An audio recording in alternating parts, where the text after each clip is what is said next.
Welcome back, my lovely listeners. And in this episode, I'm going to share a story that I read recently, and it's this story is from one of my favorite gurus, Sri Paramahansa Yogananda ji.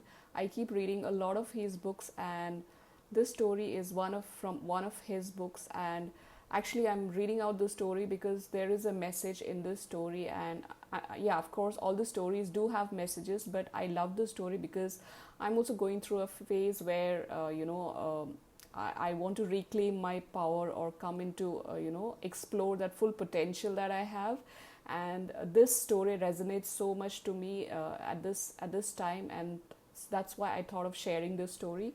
So before I move into the story, what are the two messages that comes out from this story is that the first message is that we have to understand, we have to know, we have to believe that we are made in the image of God. We are all powerful like the creator himself, and we have all those things that are necessary, that are there to make ourselves powerful and claim everything that we need to have. So it but because of daily challenges, the daily pressures, the daily stress that we have, we are not able to cope with that, and we somehow give in to that, and we become an average individual instead of claiming our potential. So that is the first message.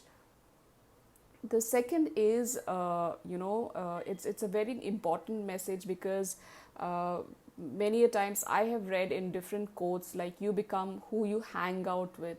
So this story also gives puts this very strong message that you become who you hang out with, or who you choose to hang out with, or who you choose your friends as.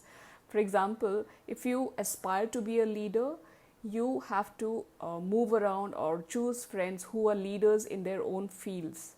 And likewise, if you want to be a follower, then you can as well follow the crowd, the mass. So the choice is yours. So these are the two messages that will come out from this story. That is, we are powerful, we just need to claim ourselves. And the second one is, you have to choose your environment, your friends very carefully, because ultimately you imbibe their habits, you become one of them. So choose who you want to be around. So let me take you through the story. So the name of the story is The Lion Who Becomes a Sheep, or The Lion Who Became a Sheep. So the story goes like this. Once there was a huge lioness, pregnant and half starved. As the days passed and the baby lion grew heavier within her, she had a hard time moving around in quest of prey.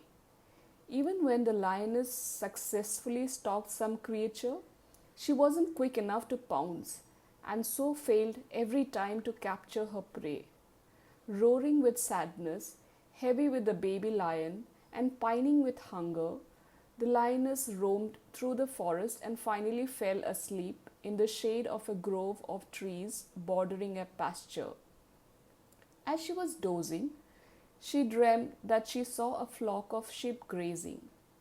Trying to pounce upon one of the dream sheep, she jerked and woke up to behold in reality a large flock of sheep grazing nearby. Overwhelmed with joy, forgetful of the baby lion she was carrying inside her, and impelled by the madness of unappeased hunger, the lioness pounced upon a young lamb and disappeared into the depths of the jungle. The lioness did not even realize that, owing to the severe exertion of her mad leap for the lamb, she had given birth to her cub. The sheep were paralyzed with fear at the attack, but when the lioness departed and the panic was over, they recovered from what had happened and noticed the loss of the lamb. As the flock bleated out lamentations in sheep language, they noticed, to their great astonishment, the helpless baby lion mewling in their midst. One of the Eves took pity on the cub and adopted it as her own. Now, several years passed. The orphan lion, now a mature beast with long mane and a tail, roamed with the flock, behaving exactly like a sheep. bleating instead of roaring, and eating grass instead of meat. This strictly vegetarian lion had perfected himself in the weakness and meekness of a lamb. It so happened that one day another lion strolled out of the nearby forest, which opened into the green pasture, and to his delight beheld the flock of sheep. Thrilled with joy and whipped by hunger, the strong lion pursued the fleeing flock of sheep. When, to his great amazement, he noticed the husky sheep lion, tail high in the air, also fleeting at top speed ahead of the sheep. The pursuing lion paused for a moment, switching his tail in astonishment and pondering within himself. I can understand sheep flying away from me, but I cannot imagine why a stalwart lion should run too. This runaway lion interests me. Spurred by determination to get to the fleeing lion, he raced hard and pounced upon the escaping beast. The sheep lion fainted with fear. The other lion was more puzzled than ever. Slapping the sheep lion out of his swoon, he rebuked him in a hoarse voice. "Wake up! What's the matter? Why do you, a brother lion, fly away from me?" The sheep lion closed his eyes and bleated out in sheep language, "Please let me go. Don't kill me. I'm just a sheep from yonder flock that fled away and left me." "Aha! Now I see why you're bleating," said his captor. He pondered a moment, then seized the mane of the sheep lion with his mighty paws and dragged him toward a lake at the end of the pasture land.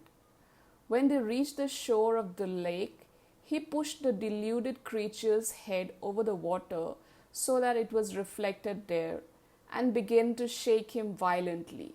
For the sheep lion still had his eyes. For the sheep lion still had his eyes tightly closed. "What's the matter with you?" asked the captor. "Open your eyes and see that you are not a sheep." "Bleat, bleat, bleat. Please do not kill me. Let me go. I am not a lion, but only a poor meek sheep," wailed the silly beast. The other lion, angry now, gave his captive a terrible shake. Under the impact of it, the sheep lion opened his eyes and was astonished to see in the water a reflection, not of a sheep's head, as he had expected, but a lion's head, like that of the one who was shaking him with his paw. Then the big creature said in lion language, "Look at my face and your face reflected in the water. They are the same. And this voice of mine does not bleat, it roars. You were also born to roar." The sheep lion, convinced, tried to roar, but at first succeeded only in producing bleat mingled rumbles. But under the slapping paws and exhortation of his new friend, he at last succeeded in roaring effectively. Then both the lions leaped across the fields, finally returning to live together in the den of the older lion. The sheep lion regained his birthright as a true king of the jungle. Isn't this story very interesting? I found it very interesting, and I couldn't help but share with all you guys listening to my podcast. So this story, fittingly illustrates how most of us, though, like I said, we are all made in the image of God, image of the creator of the universe, we forget this very thing and start acting like the sheep, because of the surrounding or the environment we are in. So it is our duty to, embrace or to understand our greatness, to figure out our greatness, to give ourselves more knowledge through reading, through watching good videos, the right videos, reading the right books, finding friends who can educate you, or attend a workshop, or take a course by your favorite person who is going to educate you on similar subjects. So this was a very wonderful message for me, and at the same time I wanted to share this with you, like I already said, and I hope you enjoyed this episode. If you like this episode and also the story, do let me know if I can also share something similar in the coming episodes. And till we meet again, all my details on where I'm available on social media is given in the description. And if you want to DM anything, any question related to this episode, you can DM me on my Instagram profile, on my Instagram handle. It is at the rate live energized, LIVEENERGISED.